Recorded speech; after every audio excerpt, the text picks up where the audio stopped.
ইসলামকে সাপোর্ট করি তার একটা কারণ, এদের মধ্যে হচ্ছে ন্যায় নিষ্ঠাবান ব্যক্তি আছে, এবং এরা হচ্ছে সন্ত্রাস এবং চাঁদাবাজ এবং দখলমুক্ত মাদকমুক্ত সমাজ বিনির্মাণে এরা দৃঢ় প্রতিজ্ঞ।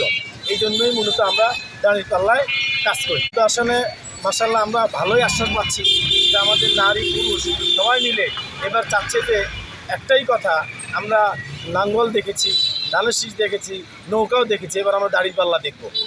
প্রচুর জনপ্রিয়তা, আমরা যার কাছেই যাচ্ছি সে তারাই করতেছে এবার দাঁড়িপাল্লা দেবো ইনশাল্লাহ। সবাইকে তো দেখেছি, এই দলকে দেখি নাই। আর এই দলের নামে কোনো দুর্নাম নাই, চাঁদাবাজি, সন্ত্রাসী, খুন খারাপি, তারপরে ক্ষমতার লোভে নিজেরাই গণ্ডগোল অন্য দলের আছে, এই দলের নাই। না ঘরে ওনার যাওয়ার মেন কারণ কি, ওনার আব্বা হচ্ছে মীর কাসেম, হ্যাঁ মিস্টার মীর কাসেম এর উকিল ছিলেন। উনি তো ব্যারিস্টার মানুষ, উনি উকিল ছিলেন, এই জন্যেই তাকে ধরে আয়নাঘরে নেওয়া হয়। আয়নাঘরে দীর্ঘ 8 বছর তাকে রাখা হয়েছে। হ্যাঁ, তাকে আর গোলাম আজমের ছেলে আজমিকে একসাথেই নেওয়া হয়েছিল একই গাড়িতে। যে 8 বছর আসে দেখেছে তার কিছুই নাই, গোলাম আজমের ছেলে, তার আব্বাও নাই, তার ওয়াইফও চলে গেছে। 8 বছর আর কি মনে কথা তো মরিয়ে গেছে। কিন্তু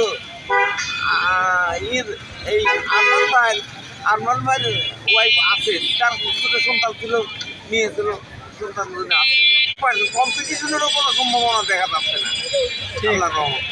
আমার মনে হয়, আমি যেটুকু ব্যক্তিগতভাবে বলতেছি, এই আরমান সাহেবের পরেই সাধুর অবস্থা। এই জন্য যে পুলিকে কেউ চেনে না, এলাকার কিছু করে নাই না।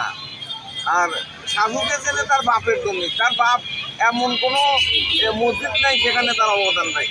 2 কারণে অবদান, এখনই সে একজন ধনী লোক, সেই জন্য অবদান, আর একজন সে এমপি ছিল।